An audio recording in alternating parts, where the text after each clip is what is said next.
comme ni nga ko waxee woon léegi rek à l'entame de mes propos dañuy daal di rek démarrer waxtaan bi ak Aïssatou Diop Fall mu daal di rek cracher du feu comme ni ma ko waxee yàq lu mel ni xamee ki nga xamante ni moom mooy Fatou Abdou Ndiaye mi nga xamante ni nii deful lu dul poser wu question ci métier bi nga xamante ni nii gis na ni que mi ngi commencé di yàqu li ko waral mooy am na ay journalistes yu ko jàngi woon. ndax bu fekkee yéen a ngi suivre suñu ay jàngat yi ñuy def depuis boobaak léegi daanaka li ñuy wax moom la ñeneen ñi honnête et je ne dirais pas que ñun ñoo nekk ñu honnête wala ñu ñoo détenir le monopole de la vérité mais bon mën nañu wax ni que ñi ëpp daal dañuy bokk di jàngatandoo la même chose lu méngoo ak li ñuy wax di wane rek ni ko montre yu baax yi ñoo bokk heure taxawoon naa fii ni leen man du yoon may taxaw di gis ku mel ni que Pape Abdoulaye Der di présenter émission bu mel ni que jàkkaarloo di gis kenn ki di yàq xeme keneen ki ci des au lieu que moom mi nga xamante ni mooy diriger émission bi nekk le patron du plateau au lieu que mu daal di trancher wala mu jëm a fexe siffler la fin de la récréation mais mu toog di seetaan daanaka lu ni mel moom la Fatou Abdou Ndiaye wax daal ni mënuñoo accepter ay journalistes yu xam ay professionnels lan te ñu nangul leen seen professionnalisme mu ñuy toog ci plateau ak ñoo xamante ni nii ay chroniqueurs lañ leen tuddee seen xam-xam mateewu ko seen ay jàngat amul pertinence seen expérience taxul ñu di ko wax bu ñu paree pour di taxaw di wax lu dul yoon dem bay àgg ci di saaga sax gor gu ni teel gu ni lëng yow nga toog di présenter émission bi nekk un professionnel nga toog di seetaan nee na moom loolu métti na ko bokk ci li nga xamante ni aussi mooy bëgg a fal aw fen bëgg a jël dëgg teg ko ci àll ba loolu yëpp itam bokk ci li nga xamante ni mooy lu ko metti di xalaatam boo xamante ni ku nekk libre nga pour joxe sa xalaat waaye ñun nag dem nañ ba gis ni que ku mel ni Aïssatou Diop Fall dafa ñëw indaale li nga xamante ni moom mooy ay jugement de valeur ak ay mbir yu nga xamante ne ni daanaka bu ñu demee ba ci biir dinañ di jëm a fexe saa su nekk fu mu waxee loo xamante ne ni amul cohérence dinañ ko dajji sànni ca àll ba kon Aïssatou Diop Fall la ñuy daal di rek teewlu bu dee saa. tey Pastef donc Ousmane Sonko di ñëw ci débat politique bi am na ay mots yoo xam ne kenn mësu ko xalaata wax ci télé. muy baatu fen kenn musu ko xalaata teg ci penc bi Ousmane Sonko moo ko fi teg dégg ngeen léegi vaari nit nag mën ngaa weddi lu ne ba mu des nga weddi sa bopp publiquement def na ko nag moom ndax toog na ci assemblée nationale daal di ne mësul wax ne caisse noire dafa xaram xam nga kooku da ngay xam ne Ousmane le problème de Ousmane c'est Ousmane Ousmane n'a pas de problème avec nous il a un problème avec lui-même et donc la vérité te nag gis nga nag dara bu ñu la ko waxee mu metti la vérité lii dafa wane ne Aliou Ousmane Sonko ak njabootam comme il aime bien le dire li ñu teg nit ñi pendant 10 ans li ñu teg gor yi attanuñu ci 1 gramme ñu toog fii ñëpp saaga nañ leen man moom bés bu yàlla sàkk ci saaga ma guddeeg bëccëg lañ dëkk te pourtant ñun mosuñoo déstabiliser mosuñoo yuuxu mosuñoo jooy mosuñoo xattabiku dañoo toog di résister. c'est bien à préciser li muy taxaw di wax naa leen ñi leen dama bëgg di ko topp rek ku mel ni Aïssatou ak fi réew mi toll ki nga xamante ni mooy Fatou Abdou Ndiaye dafa posé wu la question ana kan moo war a mën a nekk fi pour défendre le métier du journalisme waaye ñun itam dañoo bëgg a taxawaayu xool naka la ñuy mën a fexee ba du ñu nangu kenn ku naa saxal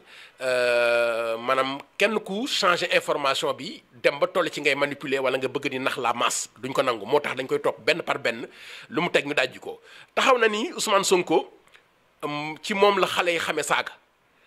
taxaw na ni que yi am yépp ci plateau yi ci bi Ousmane Sonko ci la loolu xewee bëgg naa ñu indi contexte bi il faut ñu contextualiser ko ki nga xamante ni dafa toll ci di fayu ak ki nga xamante ni dafa toll ci di xool ba mu neex ko muy pare pour di am lu muy wax ci place publique bi dafa uute depuis 2021 wala lu ko jiitu dafa am benn politicien bu ñuy wax Ousmane Sonko bi mu ñëwee li mu njëkkoon a privilégié mooy le débat public mu ñëw di fa indi lu nga xamante ni nii lépp ci ay réflexion lay tegu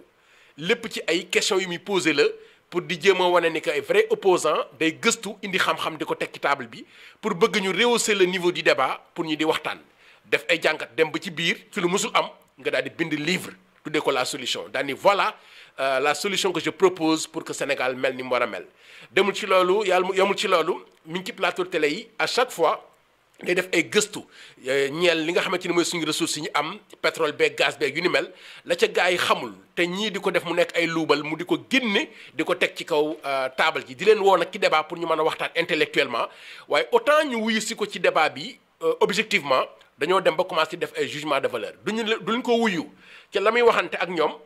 mais dañ koy bàyyi moom ñëw ci moom di ko saaga ndey wala ñu di ko xas loolu nag mooy machine bi commencé di dem ba agsi 2021 ñu daal di koy tuumal loo xamante ni nii gor gu ni wax dëgg yàlla am njabootam am ay soppe nga taxaw giñ ko viol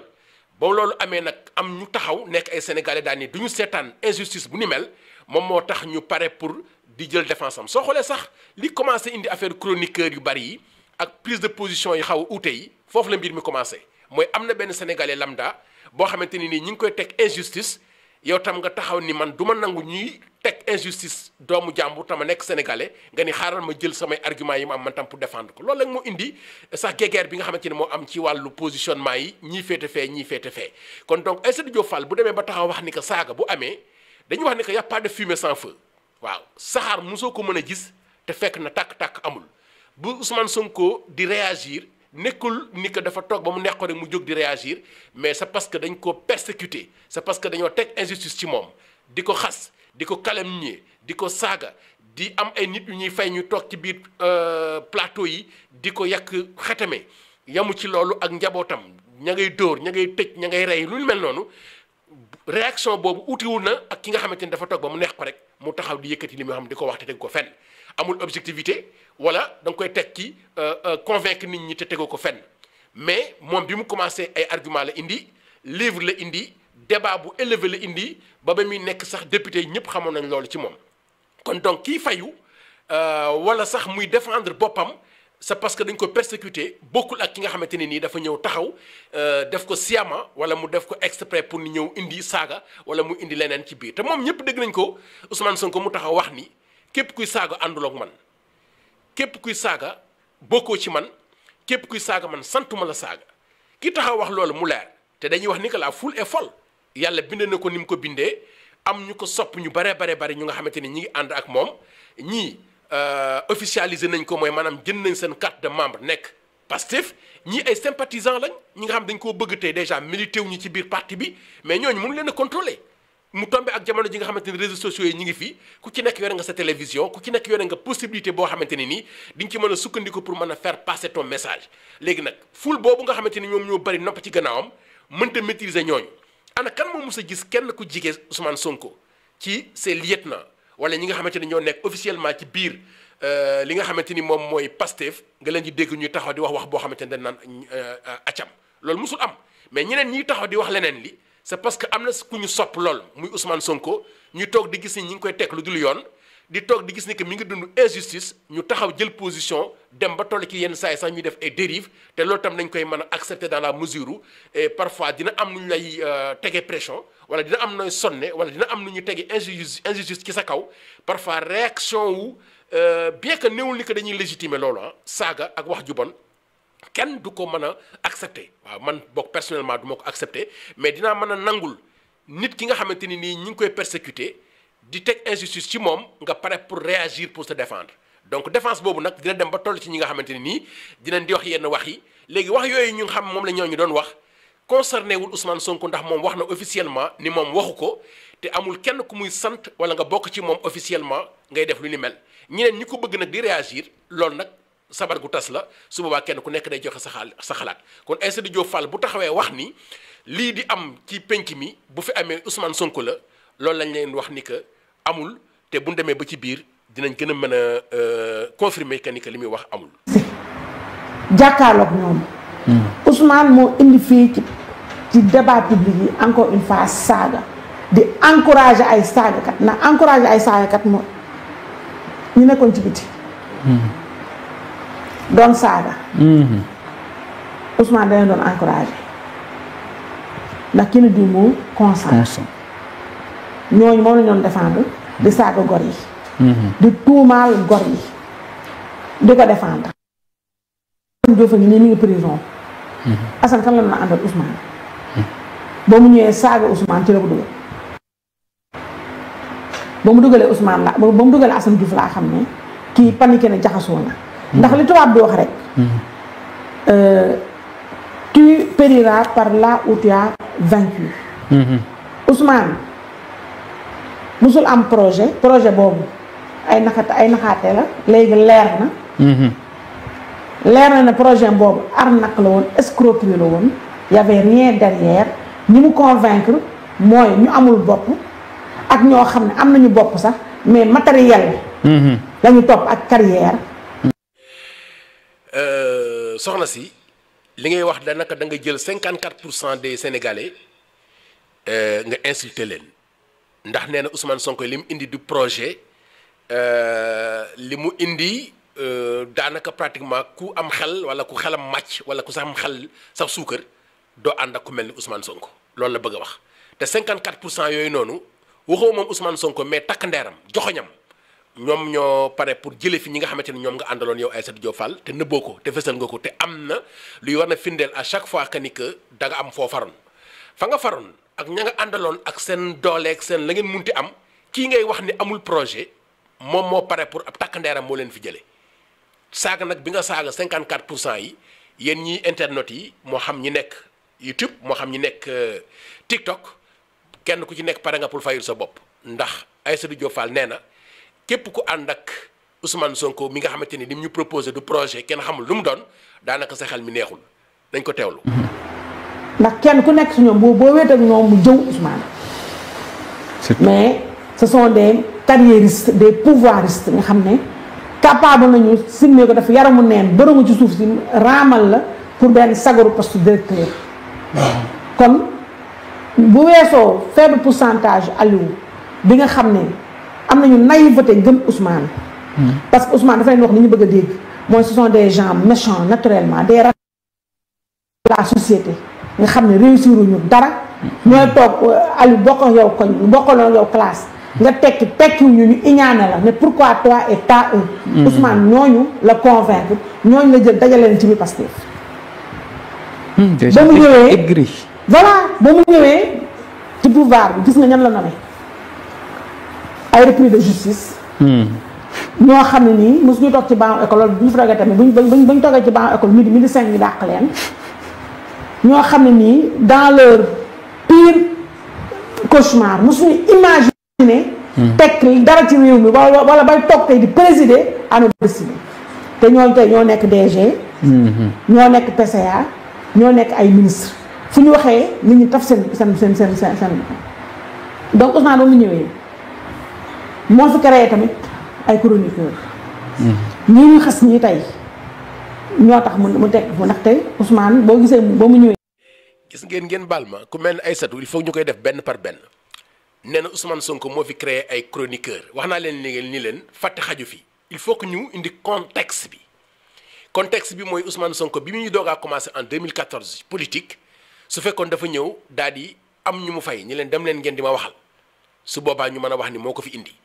su fekkoon ni que dafa njëkk a ñëw rek am ñu taxaw di ko waxal ñu xam ni kon ñii moo leen influencé pour ñu def ko il a fallu que ñu persécuter ko il a fallu que ñu bañ koo wuyu ci débat bi mu leen woo mu nekk débat intellectuel débat wu ñu leen ñu waxtaan bind livre teg ci taabal ji di poser des questions par rapport ak suñu ressources yi ñu am di leeral la lanterne des Sénégalais pour ñu mën a xam suñu moomeel bi fan la jëm ak fu mu dugg ci loolu ñu leen doon woo arrangé wu leen. ndax dafa am ku ma dégg ci internet bi mu wax bu am solo mu ni bu fekkee ñun ñëpp dañoo nekk ci biir néeg bi ñu def yaramu neen ñu sàgganu kenn ku ci nekk solo tubéy kenn ku ci nekk yaa ngi ni dung comme na la suñu na la sa waajur jure woon bu ñu demee ba gis kenn ku bëgg a pare pour daw taal lampe bi soo xoolee effort bi ñu nekk ci biir néeg bi te sàgganu mat 100 personnes di def ngir mën a xeex ak moom ngir bañ mu taal lampe bi loolu moom mooy li xew ci penc bi ma jaaraat fa mi ngi mel ni 100 personnes ñëpp sàgganu kenn solu ci tubéy ñu nekk ci biir néeg bu lëndëm bu ñu demee ba gis kenn ku pare pour dem pour taal lampe bi pour que àdduna bépp gis seen sàgganu kooku noonu la gars yi di xeexal léegi nag loolu mooy dal Sonko maanaam li ñuy xale yi di wax naan dafa taal xel yi ndax ressources naturelles yi moomeelu askan bi la niñ ci war a mën a approprier xam la cay dugg ak la cay génn ak fu nekk la ca nekk yaakaar naa ne que Ousmane Sonko moo ci taal xel yi mën a pare pour wane contrat yu ñàkk jubi mën a pare pour wane surfacturation yi am ci marché yi leeral boobu mu commencé leeral nit ñi loolu moom moo tax ba mu nekkoon ki ñëpp singli woon ndax moo la pare woon pour yàqal leen ndax moo pare woon pour conscientiser askan bi moo pare woon pour leeral te firndeel la Nelson Mandela waxoon nee na am réew su fekkee ni que da nga ko bëgg a nasaxal wala nga bëgg koo rey bul ko bombardé da ngay jéem a fexe ba créer ignorance ci sa ay njabootam fexe ba ñoom bu ñu jàng waaw bul xam bul jàng boo nekkee ignorant amoo xam-xam jàngoo daanaka kooku noonu mi ngi dund rek mais daanaka daal dundam gi mën naa ko amul njariñ loolu la ko Nelson Mandela waxoon ni boo bëggee rey am réew wala nga bëgg a faagaagal am réew jéemal fexe ba nga nasaxal éducation fexeel ba ay ndawam bu mu jàng fexeel ba ay ndawam bu ñu comprendre bu ñu éveillé léegi nag kii ñëw pour taal xel yi dafa doon adversaire yi ñi nga xamante ni nii dañ naan ku denc ci kaw doo bëgg ko séntu kuy def lu lëndëm doo bëgg ku taal lu leer leeral gi muy leeral ak taal xel gi muy taal xelu nit ñi bokk na ci li tax ñëpp singli ko waaye Aïssatou Diop Fall ma di la xamal ni la chroniqueur yi bu fekkee ni que dafa commencé di ñëw dafa ñëw naturellement ci jamono ji nga xamante ni moom wéet na taal xelu nit ñi bëgg ko mu pare pour di wax li arrangé réew mi teg projet bu leer indi benn livre teg ko ci kaw taabal ji convaincre li ëpp ci sénégalais yi nga gis ni que ñi ngi koy commencé di singli baat bu ñaaw dem ba toll ci di ko fexel ba di ko giiñ viol foofu nag la sénégalais yi jógee ñenn ñi pare pour di défendre dëgg pour dajji fen sànni ci àll ba loolu moom moo indi l'avènement des chroniqueurs mais pas exactement Ousmane Sonko moom moo ko créé pour mu leer soxna Aïssatou mu song journaliste yi fii nag homme politique bu fi tekki journaliste yi nga njoowaanu ba toog boo toogee nag waddal njoowaan ba journaliste yi daanu Ousmane ba mu ñëwee kon chroniqueur la commencé saagakat yi napp leen indi fi benn psychose de la peur li nga wax sànq mooy koy illustré parfaitement ñu ne ma kilifa gu doy na Cheikh Mahi Niass daañ ne maa ngi wax waaye xam naa su may paree ay saaga laa ci am bañ ko la saaga boobu moo taxoon ba Ousmane mu mën a dérouler normalement ndax ku wax mu saaga la moom dalay saaga toroxal la humilier la ñamu àndal dénigré la fenal la sosal la boo bëggee wax sa mbokk ne boo waxee ñu saaga la ñëpp noppi Ousmane di dérouler Ousmane moo ñëw Saliou nëbb leen ma Lamine dindi leen sa musóor baa ngi dañ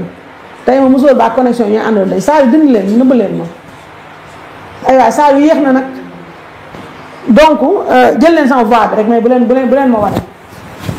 kii bu leen ma wane Lamine waaw yéen a ngi may wane donc Ousmane noonu la jaaree napp ñëpp évidemment ñi mu napp nag mooy ñoo xam ne suñu am conviction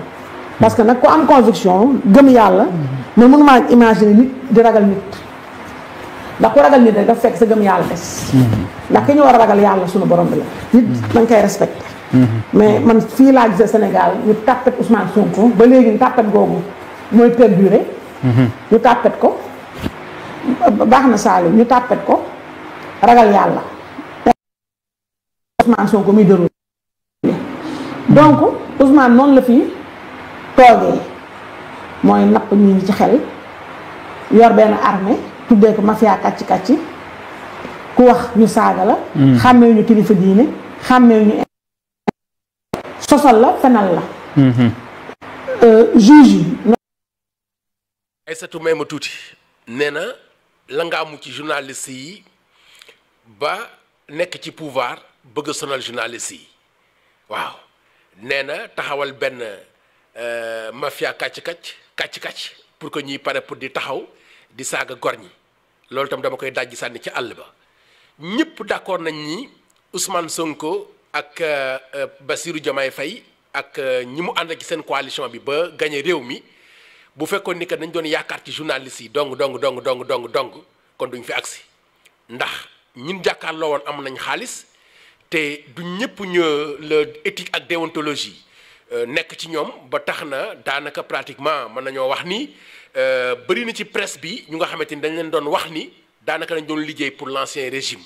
wala boog ñi nga xamante ni dañoo àndoon ak ñoom Ousmane Sonko bariwul wala boog ñu néew lañ wala ñi leen di invité sax te mënta ñàkk bu leen invité ñu ngi leen di jéem a fexe humilier ndax gis nañ fi le cas de Birima Ndiaye ba ñu invité Bassirou Diomaye Faye ndeysaan mu sol ganam kii numbudu sabadoor bu weex bi xaw a tuuti ak baat bi ni mu xaw a sewe noonu ndeysaan nga gis ñu koy mbalak ci biir émission bi jàkkaarloo ñoom Bouba Ndour fii nga gis ñoom jàkkaarloo ñoom Birima Ndiaye fii nga gis mu mel ni dañ koy ironiser mu mel ni dañ koy kaañu quoi mi ngi mel ni koo jàpp kaañ ñuy taxaw di wax mel ni ku ñu jàpp kaañ te xoolal li yàlla ji dogal tey moom mooy seen njiit nga gis ni kon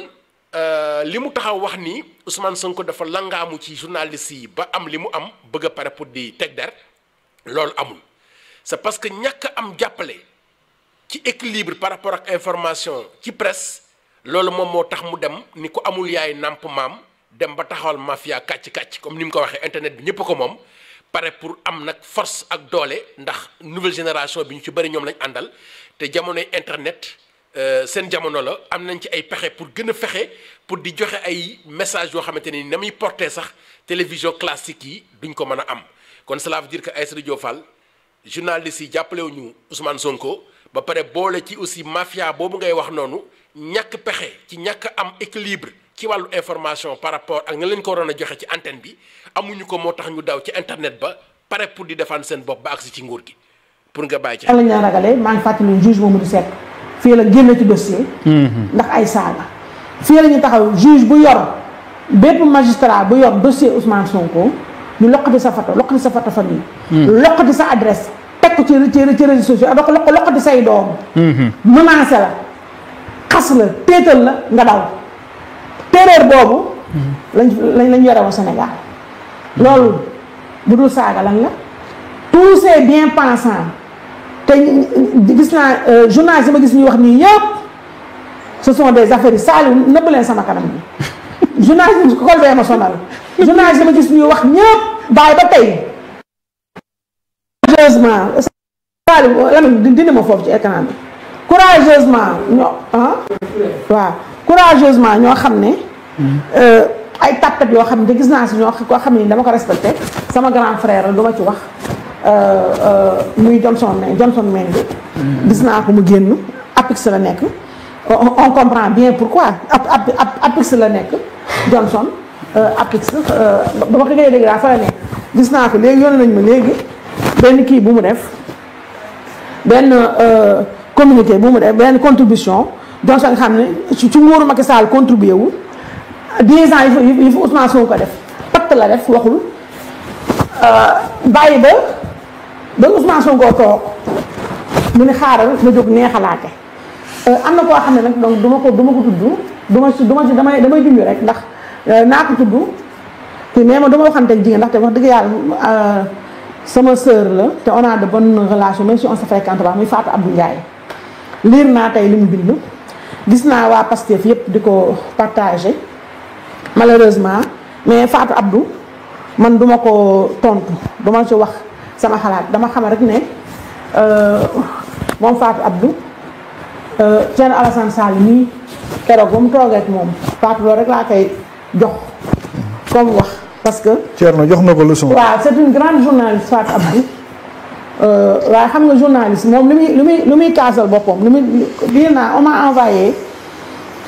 la contribution de Fatou Abdou te comme par hasard Fatou dafa war a poser boppam question parce que ba mu génnee contribution ñan ñoo ko partagé journaliste projet bi ñoo ko partagé. te moom Fatou Abdou tey jii mu xam ko ak mu ñàkk ko xam mu yëg ko saa yu damay wax ni maa yéen koy dagg mu yëg ko ak mu ñàkk ko yëg tey sénégalais boo jël ne ko Fatou Abdou fan la far. Pastef dañ naan Pastef la far. Thierno Alassane Sall ba mu toogee seen ci émission bi nu melaan bërki démb daf ko ne Fatou Abdou fais attention. Aïssatou xaaral ma ñëw Aïssatou man ko xaaral ma ñëw nee na Fatou Abdou Ndiaye bu ne Fatou Abdou Ndiaye rek boo koy dee présenté da nga naan dafa bokk ci journaliste su projet bi waaw dafa am ñaari parti ak kenn ku nekk ci seen diggante ñi bëgg di ut ak ñi am ba pare ak askan bi nga xamante ni ñoom ñoo nekk ci diggante bi askan bi dafa soxla pour ñu jox ko information ki bëgg nu mu fexee ba wujjëm daanu la bëgg ki yore ni mu fexee ba wujjëm bañ a jot ci li mu yore la bëgg léegi dans tout ça askan bi kan mooy féetewu ak ñoom ndax bu fekkee ñoom da ngay tu as comme l'impression que ñoom kenn ku nekk sa intérêt bopp ci nga nekk ku nekk la arrangé ci nga nekk léegi kan mooy far askan bi question boobu la ñëpp di posé léegi ki nga xamante ni journaliste la moom mi ngi wax lu arrangé wul yow fa nga bokk yow Aïssatou su fekkee ni que da ngaa jàpp ni que loolu moom mooy journaliste su projet bi ndax ñëpp gis nañ ni Fatou Abdou elle est très cohérente ba pare boole ci sentir nañ benn cohérence ci moom comme ni ma ko waxee léegi mais aussi gis nañ ni muy réagir par rapport ak ku far fii noonu lay réagir ak ku far fële mbir mi nag dafay dépendre ci malhonnêteté bi nekk ci nit ki nga xamante ni bu ñu la waxee lu arrangé wul fa nga far nga bëgg a pare pour def jugement de valeur ci moom foofu la mbir mi nekk waaw jàmbur bi ngay taxaw di wax naan dafa far ci projet bi am na ay yoon yu nga xamante ni nii invité nañ ñun wax ni ci projet bi la ñu bokk ñu gis ni que mi ngi taxaw di tranché leneen lu uute ak ku ànd ak ñoom loolu mooy li dëgg ki nga xamante ne nag dafa taxaw dem ba ci biir mu taxaw gis ni mais xanaa dëkk bi léegi nit war amatul droit mu joxe sa opinion wala dëkk bi nit ki amatul droit mu joxe xalaatam ci corporation bi laa bokk journaliste la gis naa ni que li ci am neexuma rafetluwuma ko ana kan moo war a pare pour défendre suñu métier bii nii li mu wax dara newu ci léegi nag bu fekkee ni que Thierno Alassane Sall dem na ba ci biir mu bëgg koo wax ni ko yow da ngaa far ak ñii da ngay posé wu la question à savoir kan mooy Thierno Alassane Sall Thierno Alassane Sall mooy kan mooy ki àndoon ak Macky Sall démb donte jóge na fa waaye ki nekk ci kaso bi temps yi te yéenewuñu ko di Farba wax nañ ne que yéen ñaar am na fu ñu àndoon mooy ki nga xamante ni nii moom moo doon toog di seetaan ba ñuy rey xale yi fii ci réew mi ba ñuy torturer xale yi fii ci réew mi ñu dem ba toll ci ka doon def loolu wala kan njorti moo doon def loolu dem ba bëgg amnistie lu ni mel ba kenn dootu ci waxati kenn waxu ca woon yow nga dem ba tey nga gis ni que bëgg nga am gain politique nga bëgg a pare pour am beneen position booy am bu uuteeg ba nga xamante ne nii moom nga amoon démb te ñu doon xaar ci yow nga amoon ko démb kooku mooy Thierno Alassane Sall ci loi amnistie bii nii nga xamante ne dafa bëgg ñu abroger ko sur toute la ligne ba mu jaral ko muy fës ba ñëpp di wax yamul ca loola mu pare sax pour bëgg def benn projet de loi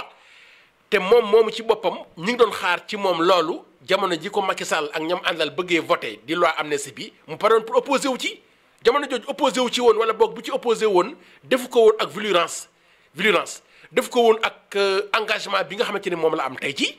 kon tey kooku mooy Thierno Alassane Sall mooy ki nga xamante ni nii dañuy wax ni que dafa am benn jalousie bu mu am moom ñu bare ci Ousmane Sonko c'est parce que ñii ñoo ko mag ñoo ñëwandoo ci seen politique bi wala ñoo ko njëkk ci seen politique bi yàlla def ko ci xolu sénégalais yi ci façon bu nga xamante ni da ngay dem ba jalousie moo ciy am da nga naan pourquoi moom pas man jalousie boobu moom mooy li la dal books nen yi ak ay ñoom waa ji nu mu tudd ay ñoom Thierno bokkum ak yeneen gars yu bare yi nga xamante ni nii mënuñu accepter Ousmane Sonko cër bi ko suñu borom may jalousie boobu nag bokk na ci li tax ku mel ni Thierno Alassane Sall bu taxawee di wax Fatou Abdou Ndiaye ni ko da ngaa far yaakaar naa ni que du ñu xool Fatou Abdou Ndiaye wala du ñu xool li mu koy wax dañuy xool ki ko koy wax mooy kan ak ban taxawaay la amoon démb ak barki démb loolu tam baax na pour ñu leeral. il y a eu sëñ Saliou Guèye ici ne soit pas une seule langue donc quand Fatou Abdou xaar ba tey di génneel benn contribution di ci wax yamu ca wax te moom Fatou Abdou sénégalais yi am fu ñu ko féetalee moom Fatou Abdou bés bu yàlla sàkk waa Pastef tàcc ko sargaw te Pastef na ku ñu tàccu. ku ñu tàccu baaxoo ku ñu tàccu baaxoo. Pastef ku ñu tàccu war ngaa poser sa bopp question Pastef ku ñu tàccu mooy ci ñoom nga bokk. Pastef ku ñu tàccu mooy ci projet bi nga bokk Pastef ku ñu tàccu da ngaa war a wéet wus xaru. parce que du ñu tàcc ku baax du ñu tàcc ku jub du ñu tàcc benn góor. kon y a des gens yoo xam ne qui sont disqualifiés d'office pour parler de la corporation. man nag je dis tout le temps que sant yàlla ba ñuy wax ñëpp. yow kër gi ngay liggéey kër dof yi la. voilà. te fa ngay jëlee sa salaire bi nga yóbbu ko famille. xaaral après dama lay jox ndax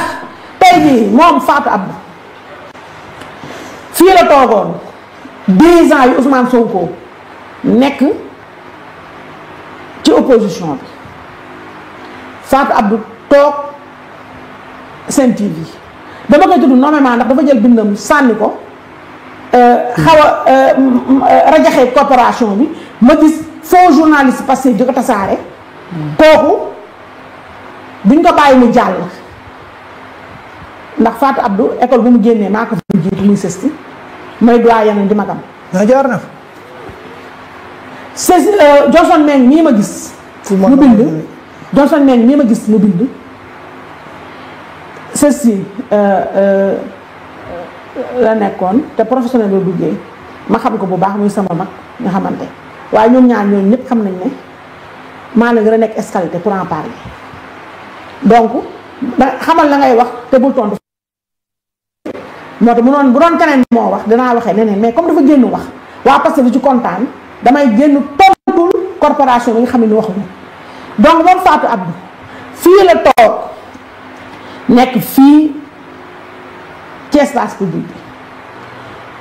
toog gis Baara Ndiaye toog naag Baara Ndiaye ba tàyyi moom Fatou Abdou xanaa tey la mën a wax toog naag Baara Ndiaye ba tàyyi ci plateau Sen TV présenté lii mooy manipulation waaw vraie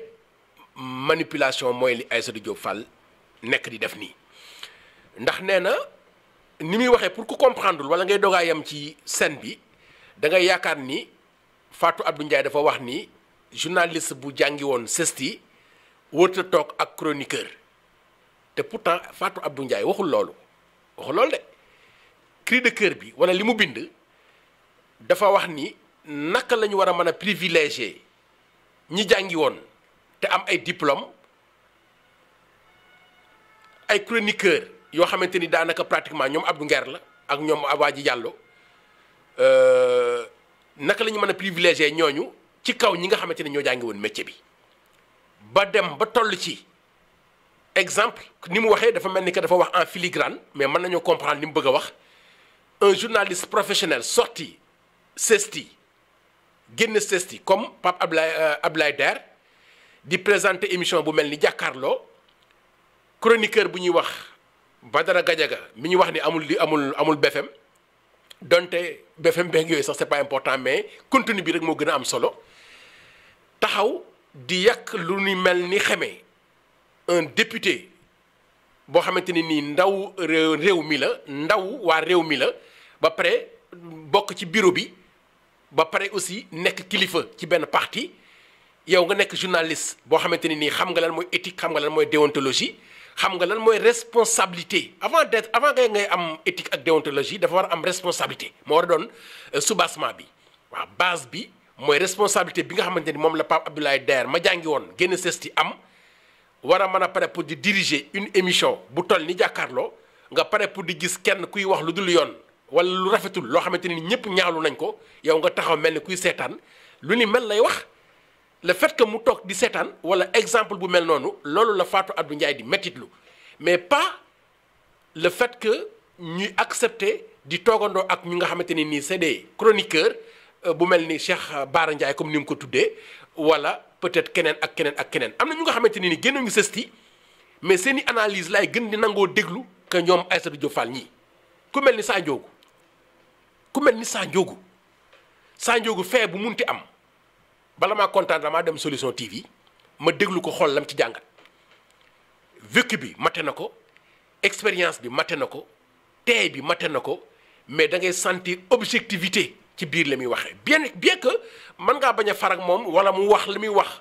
am ci côté bu mu arrangé yow boobu arrangé wu la nga yaakaar dafa far ak ñooñu waaye Sa Ndiogou amul yenn diplôme yi amul am njàng mais daana fi def benn genre galgati xibaar yooyu mu daan def nga xamante ni nii daanaka chronique la raw genre journalistique la boo xamante ni nii mu mel ni que da ngay indi humour ci kaw kaf ak reetaan information bi nga mën ko def de façon très digeste pour mën a permettre le sénégalais lambda ci kaw kaf ak ree mu xam lan mooy information bi ku mel ni Kouthia show bi mu doon def information bi da daan jàll mu def ay chroniques yu nga xamante ni nii ay mise en scène lay def ba li xew ci journée bi soo ko comprendre ci nañ ko mën a waxee ak sa niveau intellectuel fu mu munti toll soo seetaanee Kouthia di nga xam lan mooy information bi et pourtant chronique la ñuy def loolu genre journalistique la comprendre nga ku ci mel ni Cheikh Bara Ndiaye mi nga xamante ni nii daanaka nitu daara la mais amul fee buy am te doo am chance nga mën ko déglu il est très intelligent yàlla may ko mu am culture générale boo xamante ni nii da ngay ree ba tas kon intellectuel ne veut pas dire jàng ay tubaab waxuñu ci côté ay am njàng ak ay diplôme mais ci côté mate ko moo tax ñuy wax mais Aïssatou Diop Fall ni muy waxee tu as comme l'impression que dafa bëgg a dugal ki nga xamante ni mooy Fatou Abdou Ndiaye jaxase ko ak askan bi pour wax ni journaliste bu ko jàngi woon wuta toog ku ko jàngiwul waxul loolu dafa wax ni ki ko jàngi woon bu dee moo ko xam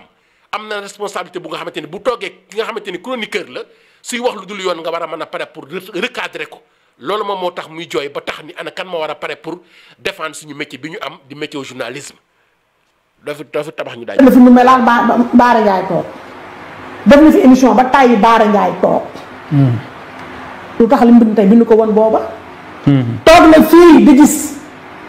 ay soi-disant journaliste. Clédor Sène di saaga bi di nii tout simplement parce que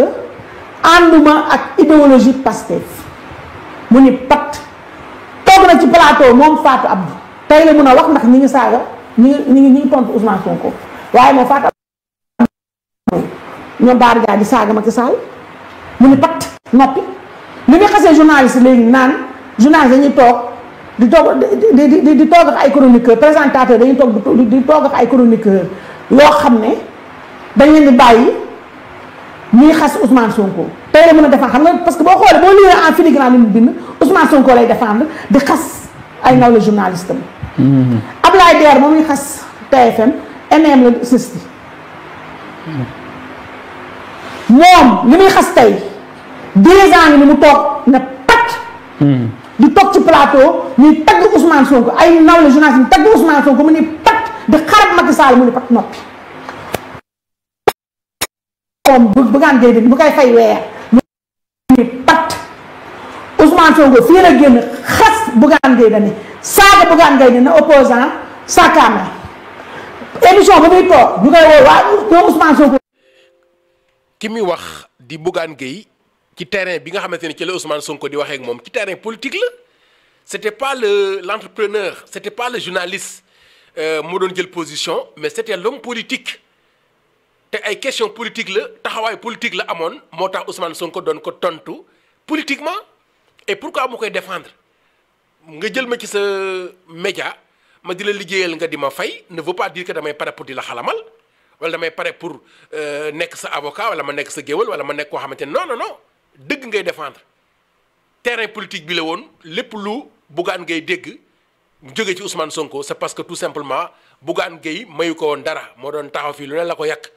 waaw dem na bay wax naan nen xam nga saaku ngooñ xam nga yu xaw a oyof yooyu noonu mu di ko wax yooyu yëpp gars yi di ko xam nga tontu politiquement xam nga donc loolu lañ bëgg mu gën a leer yow Aïssatou Diop Fall. génn ak seeni journaliste daay ne kër dof yi. dama ne naafeq baaxul hypocrite baaxul faux baaxul. li may ni ma rewee ñoom soi-disant journalistes yooyu ndax dégg naa gis naa ko ci bind mu naan le pire mooy des journalistes qualifiés waaw pourquoi moom xasul Walfadjri ñu ngay jël ay chroniqueur mbedd waaye ñoom seen bopp ils ne font plus du journalisme 10 ans ngi nii Walfadjri lépp ñu jël ko jébbal ko Ousmane Sonko Fatou Abdou pourquoi taxul xas journalistes yooyu ne leen ce que vous faites ce n'est pas du journalisme waxu ko tey la am làmmiñ di wax parce que elle est proche de Pastef en tout cas lépp lu mu def tant vers ça man neew ma Pastef la bokk wóoruma neew ma sympathisante Pastef la wóoruma waaye xel mën na teey ci posture yi pour Sonko ba tax waa Sonko di ko tàccu ba tax sénégalais yëpp dans leur majeure partie seen xel teey ci jëfinam kon moom elle est très mal placée moom Fatou Abdou pour donner des leçons de morale ndax ba mu war a joxe leçon de morale dafa noppi la muy wax bu doon dëgg la ci moom plateau Sen TV day bañ a toog ak ñoom Abdou Nguer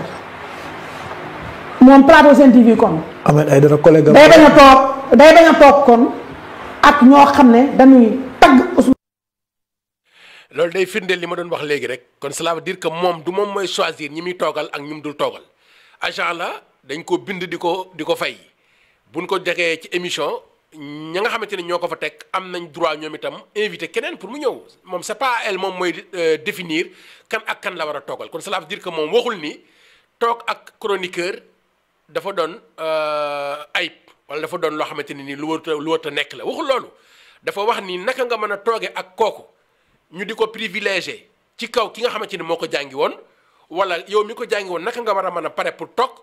ñoom Abdou Nguer di wax loo xamante ne nii teguwul ci éthique teguwul ci déontologie bokkul ci métier mi yéen ñi ko jàngi woon toog di ko seetaan loolu la wax pour muy leer. Ousmane Sonko di xalab Macky Sall ndax qui peut le plus peut le moins. doo xaar ba tey. Ousmane Sonko ak njabootam yow nga toog fi di sénégalais ñuy saaga ku ne yàq presse bi corporation bi muy wax ba mu yàqoo du tey ba mu yàqoo mooy ba Ousmane Sonko ñëwee créé ay chroniqueur yu bees créé ay télé yu bees di am ay journalistes yoo xam ne professionnel yoo xam ne nëbbuñu benn yoon àndam ak ñoom. dama ne Aïssatou Diop Fall bu waxee waa Pastef saaga ndeyam Fatou Abdou bu waxee waa Pastef tàcc ko waa léegi où est l'erreur tey jii Fatou Abdou kañ la génn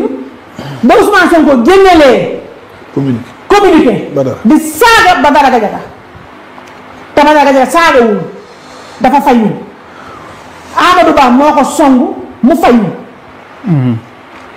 démb Azura Fall génn na saaga TFM saaga Sen TV Fatou Abdou ne pat waxul Bougane ma war a poser question Bougane ma war a lijjanti këram gee Fatou Abdou Azura dafa génn saaga TFM saaga Sen TV Sen TV bu ñuy liggéey bu ñu xëyee moom dafa gont Sen TV bi nga xam Bougane moo koy fay weer tontu pacte la def Abdou Nguer moo génn tontu bañu mën a ba Azura menacé ko fa plainte Fatou Abdou li mu bind ni mu lu tax du wax ko keroog pacte la def te yow kër gi ngay fayee weer ñuy saaga guddeeg bëccëg sa patron nga génn di défendre ñi leen saaga chaque jour que jëfee nga gis waa Fatou Abdou buñ daggee ay intervention waa Pastef naan ko jóge fa loo fay def la nga def kër dof yi di ko tàcc di ko partagé bu ñuy song Sen TV Fatou Abdou ne pat waaye bu ñu song Ousmane Sonko mu jóg chercher l'erreur kon ces gens là dañu war a am courage assumer ne Pastef la ñu bokk démissionné dem wala Ousmane Sonko la ñuy àndal ba pare ñu am ngor bu doy ne démissionné dem ànd ak Ousmane Sonko waaye toog ci kër Ousmane Sonko toog ci kër Bougane Gueye Dany di provoqué di yàq mu lay fay xaalisam nga toog ci ne pat di piis bët ñeneen lu kooku du ngor man damaa taxaw man waaye ñu Ousmane Sonko ba fi Macky Sall nekkee dañoon yàq suñu der Aliou Diouf naan ñu Macky Sall moo nuy fay Macky Sall dem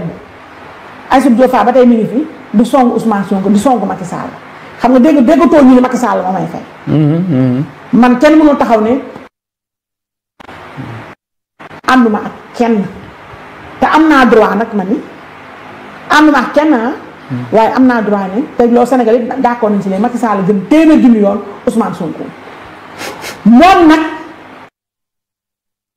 waaye léegi nañ taxaw foofu quoi nee na àndul ak kenn waaye nag am na droit ni Macky Sall moo gën fukki junni yoon moom Ousmane Sonko sonn na de Ousmane Sonko mooy président wala wala son excellence Diomaye mooy président bi. mooy mais garaawul amul problème comme Sonko moom c'est Sonko nañu nangu loolu rek quoi léegi Aïssatou Diop Fall nee na yéen ñi nga xamante ni yéen ñu suivre ci TikTok bi ñu ngi leen di ñaan ngeen partager vraiment live bi ngeen aimé def ay cœur aussi dina gën a mën a permettre affaire bi gën a stable en même temps ñi nga xamante ni ñi ngi bees ci chaîne Promo Média ci YouTube bi aussi ñu ngi leen di demander ngeen partager live bi en même temps ngeen def seen commentaire ngeen abonné bu fekkee dafa góo leen ko dinañu neex lool. waaye dama leen di laaj yéen ñi nekk TikTok ak yéen ñi nekk YouTube Aïssatou Diop Fall nee na Macky Sall moo gën fukki junni yoon Ousmane Sonko ak ñam àndal te barki démb boo njaay démb la ki nga xamante ni moom moo nekk le chargé de mission du FMI ñëw indi ak firnde ki ni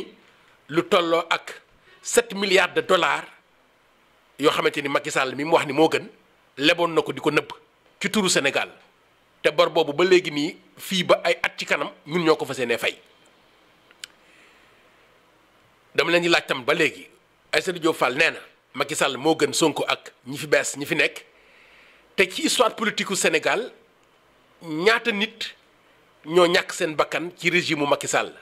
on parle de plus de 80 morts ay disparus yamul ci loolu ay torture léegi ki defoon loolu kii defagul at yow nee nga kee moo ko gën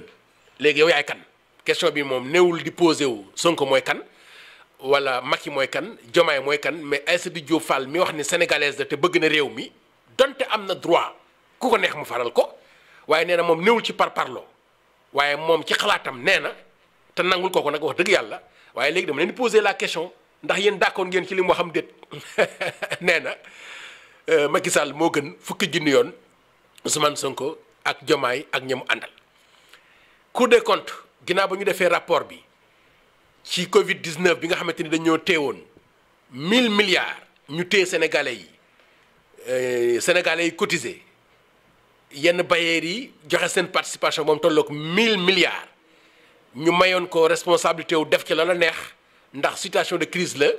kenn du la gëstu kenn du la def dara mu jox ko ñi nga xamante ni nii daanaka pratiquement dañ doon dem di jële ji ay chèques par jour ba Cour des comptes bi mu ñëwee def ay càmbar dafa am lu mu génne mu leer nañ ci lu ñëpp bokk ci jamono ju ñëpp nekkee ci ay difficulté man jamono jooju dama koy mënuma ko bañ a mettitlu ndax man ci moment boobu laa perte sama doom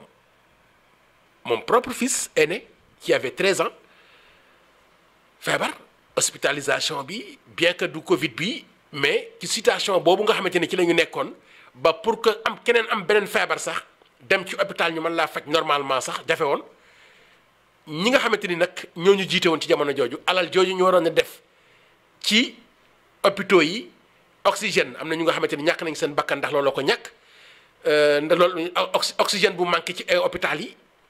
yu mat infrastructure yu mat ak yeneen yu bare xam lu tollook 1000 milliards ñu indi ko pour nit ñi nekk ci jàmm moom Macky Sall ak ñam àndaloon du man maa ko wax de Cour des comptes ñoom ñoo génne wax ni que daanaka genn gépp dañ ko jël def ko ci seen i poste dugal ko ci seen ay compte li ñu jënd ko ci ay appartement États-Unis ak France li ñu dugal ko ci ay paradis fiscaux lii ñu gas ko suul léegi Aïssatou Diop Fall nee na Macky Sall moom moo gën ñi fi nekk tey léegi nag damay bàyyi comme que liberté la te démocratie la te jàngat ci kaw jàngat la ku ci nekk am nga droit nga jàngat est-ce que yéen d'accord ngeen ci loolu ngeen def ko ci commentaire yi ci suuf ñu bàyyi ko mu àggal. Fatou Abdou ak ñu mel na moom seen wax safewul xam nga waxu Fatou Abdou fan lay safee ci kuréel Pastef yi mais Bougane Gueye Dany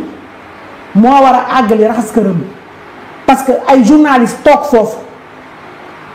di encaisser xaalisam ba pare di piis bët ay noonam Fatou Abdou moo war a poser question kon bu ko waa Pastef di partager di ko tàccu moom na xam ne ay moromam donc ñoo ko tàccu ndax Ousmane Sonko il a au moins le mérite Aliou wan ñu ñan ñooy gor ñi ñan ñooy jaam ñi ñan ñooy traître yi ñan ñooy encagoulé ñan ñooy collabo Fatou Abdou dafa war a continuer noppi wa ilaa mu am dem sans limite wala mu dem Walfadjri mais ñun du ma nangu waaw mais man du ma nangu waaw mais man dama doon nangu man déjà mi ngi tooñ quoi nee na mu dem sans limite wala mu dem Walfadjri te moom nee na Walfadjri rek sans limite kon cela veut dire que ñoom ñooy journaliste su projet bi yow déjà yaa ngi taxaw jël sa position ñu nangul la ko képp kuy wax lu ñaaw Ousmane Sonko ak régime bi nga woo ko ñoom Abdou Diallo ñoom Abdou Nguer foofu la ñuy pare pour waxee waa ak grand Yirim ana mu sax moom sama waa ji grand Yirim ñoom ñëpp foofu lañ choisiroon pour ñëw di wax képp ku contre Ousmane Sonko wala di wax safaan quel que soit niveau am xam na wala xamul mën na wala mënul yow nga woo ko mu ñëw ñu nangul la loolu ba pare nga bañ a nangul ñeneen ñi ñu ànd ak ñeneen wala ñeneen ñu am beneen position ana démocratie yow tam Aïssatou xam naa ni nag li mu wax sax bari na buñ ci continuer day gën a gudd dañuy rek daal di bëgg yamale ko foofu et pour moom daal di joxe suñu xalaat nag globalement ndax dañuy wax ni baax na pour ñu poser la question à savoir ana kan moo war a ànd ak réew mi ana kan moo war a ànd ak population bi ndax bu fekkee ni ñu mel ni Aïssatou Diop Fall ñi ngi fi dem ba toll ci di wax naan ñii ñoo gën ñee ñoo gën ñii ñu nangul ko sax parce que am nga droit pour nga joxe sa xalaat waaye nag lu ñu jàkk kenn dootu ko jeex mu doon lu fës te leer nañ nga pare pour di wax yenn kàddu yi jël yenn position yi yamul ci loolu nga pare pour di wax ni li ni fang te baaxul ñëpp di ko ñaawlu nga ni loolu moo bëgg ni moo gën li nga xamante ni mooy li fi nekk kon da ngaa bëgg a jël lu dul dëgg nga teg ko ci kaw lii dëgg waaw loolu yëpp tam aussi baax na léegi ñun nag suñu taxawaay mooy naka la ñu mën a fexe ba éclairer un peu la lanterne des Sénégalais surtout ñi nga xamante ne nekk le bas peuple pour que manipulation bañ leen di nax xëccoo bi bari na guerre de positionnement yi bari na guéguerre yi bari na te ñi ëpp ñi ciy perte mooy ñi nga xamante ni ñoo war a consommer information bi droit à l'information am na mais droit à une vraie information je crois que loolu moom mooy li gën baax na pour que aussi ñu daal di xool naka la ñu gën a réguler waat pénc mi ci ñi war a wax ak lan lañ war a wax ndax bu ñu demee ba benn moment ñu mel ni luy privilégier le culte de la médiocrité waaw joytu ak cri de cœur ki nga xamante ni moom mooy Fatou Abdou Ndiaye mooy suñu métier bi kan moo ko war a défendre mooy maanaam bokk ci li tax ka jàngi woon yore diplôme am ñëw toogandoo ki nga xamante ni chroniqueur la di wax lu dul yoon te amoo responsabilité wu man koo arrêté cela veut dire que kon médiocrité la ñuy pare pour di bëgg di fësal ci kaw li nga xamante ne mooy excellence léegi nag su boobaa responsabilité ku nekk la surtout ñi nga xamante ni ñoo ñu jiite pour ñu xool naka la ñu mën a assainir waatee la place publique par rapport ak li ciy génn ak lan lañ ci war a mën a wax ba tey si vous nous rejoignez yéen